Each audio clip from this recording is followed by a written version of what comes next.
Most drivers assume that if a car accessory is sold openly online, it is probably legal to use on public roads. What often goes unnoticed is that equipment laws can change, depending on the state, the type of accessory, and even where it is installed on the vehicle. In this video, we are going through common car accessories many drivers never realize can create legal or insurance problems later, including one inexpensive device connected to serious federal penalties. And the first one is already mounted on millions of cars. Why online listings do not warn you: most online automotive sellers ship products across the entire country, but vehicle equipment laws are not the same everywhere. Something allowed in one state can still create problems in another, especially during inspections or traffic stops. That is where many drivers get caught off guard. Labels like street legal are also widely misunderstood. In some cases, that only means the accessory can legally be sold, shown at events, or used off-road. It does not always mean it is fully legal for public road use everywhere. This is not about avoiding customization. It is about understanding where the legal line actually is before a small modification turns into an unnecessary problem later. And one of the easiest ways to cross that line is mounted directly on the back of the car. Number 9. License plate covers that attract police quickly. License plate covers are one of the most common accessories drivers install without expecting any legal issue. Some people want a cleaner look, while others use tinted covers to protect the plate from scratches, dirt, or weather exposure. The problem is that even a small amount of obstruction can become an issue in many states. Police officers, toll systems, and automatic plate readers all rely on clear visibility. According to a Department of Homeland Security report on automatic license plate reader systems, clear plate visibility is important for vehicle identification and toll processing. What surprises many drivers is that the problem is not always the cover itself. Sometimes it is the glare created at night, or the angle that partially blocks visibility from certain directions. A cover that looks harmless during the day can suddenly become highly reflective under headlights or cameras after dark. A simple clear frame with no tint usually avoids the problem entirely. But visibility laws do not stop at license plates. If you enjoy practical car videos like this, you can subscribe for more. Number 8. The phone mount location. Most drivers never question. Phone mounts have become almost normal in modern cars. Drivers use them for navigation, hands-free calls, music control, delivery work, and traffic apps every single day. Because they are so common, many people assume they are fully legal anywhere as long as they are not holding the phone in their hand. What often goes unnoticed is that several states regulate where the mount can actually be placed. In some areas, mounting a phone directly in the center of the windshield or blocking part of the driver's view can create a visibility violation. Larger mounts can also interfere with airbag deployment zones around the dashboard and windshield pillars. During traffic stops, officers may treat poorly placed mounts as distracted driving concerns, especially if the screen blocks part of the road ahead. The interesting part is that legality usually depends more on placement than on the mount itself. A device that is acceptable in one location may become a problem only a few inches higher on the glass.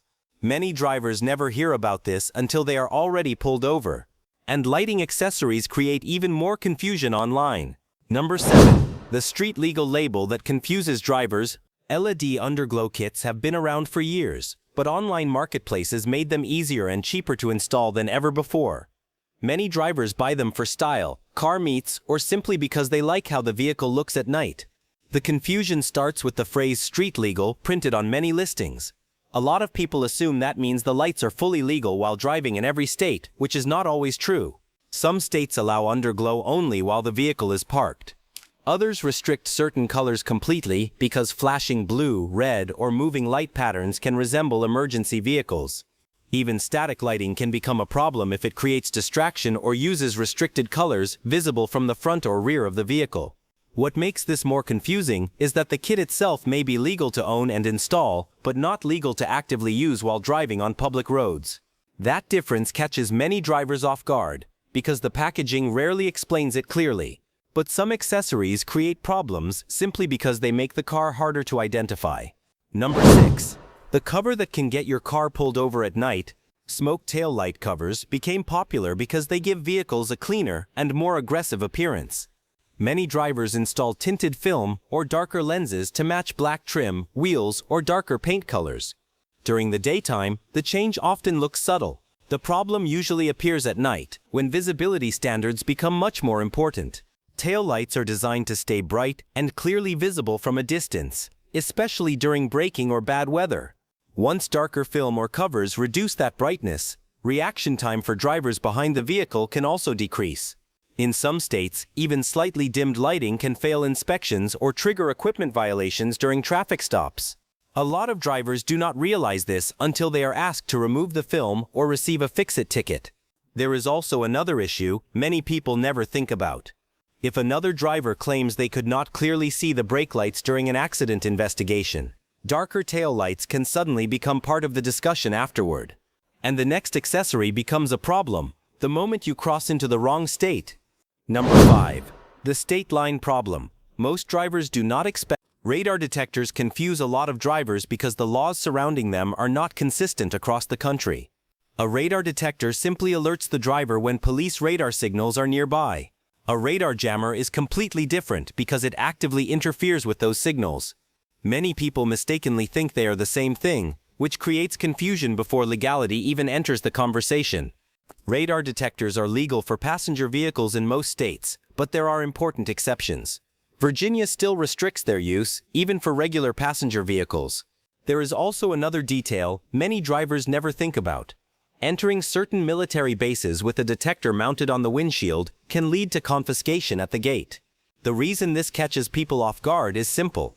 Drivers assume road laws stay mostly the same when crossing state lines, especially for something openly sold online and used by millions of people. Traffic apps and better driving awareness usually avoid those complications completely. But the next device moves beyond state law entirely. Number 4. Where car accessories enter federal territory. Radar and laser jammers take things far beyond normal equipment laws because they involve signal interference. Unlike detectors that simply receive radar signals, jammers attempt to block or confuse the equipment being used to measure speed. That is where federal agencies become involved. Many of these devices are sold online for surprisingly low prices, which creates a false sense of safety around them. Drivers often assume that if a product is openly available on a large marketplace, it must fall into some legal gray area. What many people do not realize is that certain radio frequency interference devices can violate federal communication regulations. In serious situations, penalties can become extremely expensive compared to the small cost of the accessory itself. The surprising part is the mismatch. Someone may spend less on the device than they would on a tank of fuel, yet the consequences attached to using it can be dramatically larger. That imbalance is what shocks most drivers once they finally look into the actual rules. And some drivers accidentally create another legal issue while trying to make themselves more visible. Number 3. When safety lights send the wrong message.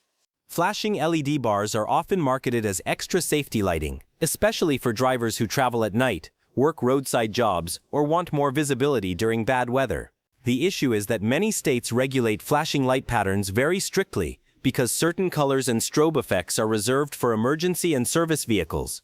What surprises drivers is that brightness alone is not always the problem. In many situations, it is the flashing pattern itself that creates the legal issue. A driver may install a strobe light thinking it improves visibility during rain or roadside stops, only to get pulled over because the lighting resembles emergency equipment from a distance. Blue, red, and alternating flash patterns usually attract attention immediately, even when there was no bad intention behind using them. Some people only realize the restriction after the lights are already mounted and wired into the vehicle. Simple static amber lighting is usually treated very differently and is commonly accepted for roadside emergencies in many areas. But the next accessory feels old-fashioned, yet several states still restrict it today. Number 2. The old-school accessory.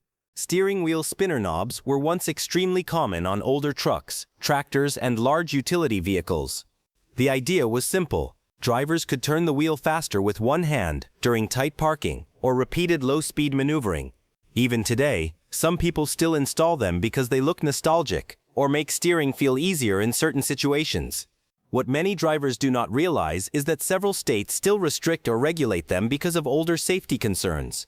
During sudden steering corrections or panic maneuvers, the knob can sometimes interfere with natural hand movement across the wheel. In the past, safety studies raised concerns about reduced control during emergency situations, which is why some states kept restrictions in place long after the accessory faded from popularity. There are also medical exemptions in certain areas for drivers with limited mobility or grip strength. That part often gets overlooked online, when the accessory is sold as a universal add-on without much explanation.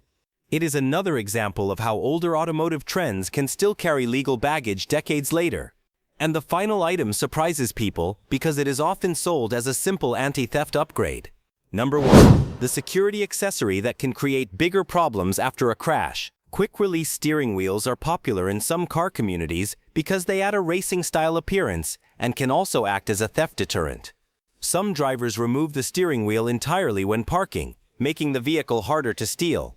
Others install them simply because they like the look or want slightly easier entry into smaller modified cars. The issue begins when factory safety equipment disappears with the original steering wheel. Many aftermarket quick-release setups remove the airbag, steering wheel controls, and parts of the crash protection system built into the steering column. In some states, removing federally required safety equipment can create inspection problems or equipment violations. What looks like a cosmetic upgrade can quietly change how the vehicle protects the driver during a collision. There is also another concern many people overlook. After a serious accident, missing factory safety systems can become part of insurance and liability discussions later. That is why some drivers eventually switch back to factory-style setups after learning how much protection was removed. And before buying any accessory online, there is one simple process that can prevent most of these problems entirely. The 60-second legality check. Every driver should do. Most drivers do not need to memorize equipment laws to avoid these problems. A quick check before buying usually prevents most surprises later. The first step is simply searching your state name together with the accessory and the word legal. A search as simple as Texas Underglow legal or Florida tail light tint legal often gives a much clearer picture immediately. The second step is checking for markings like Department of Transportation approval, Society of Automotive Engineers certification, or other compliance labels on lighting and safety-related products. If those markings are missing completely, that alone should raise questions before installation. The third step is using official state resources instead of relying only on marketplace descriptions. Most Department of Motor Vehicles websites already publish equipment laws, tint limits, inspection rules, and lighting regulations for free. Online stores sell products nationally, but road laws are enforced locally.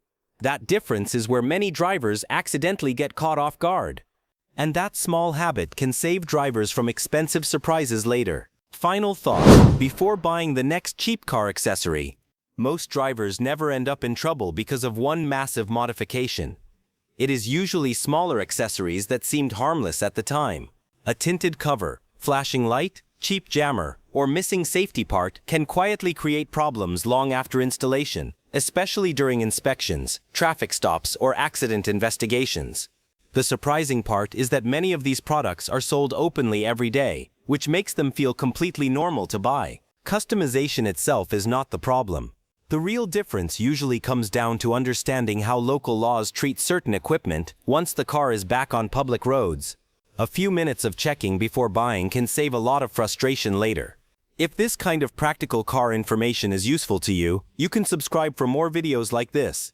And let me know in the comments which accessory surprised you the most. Because in the next video, we are going through the first things mechanics quietly notice within minutes of seeing a car.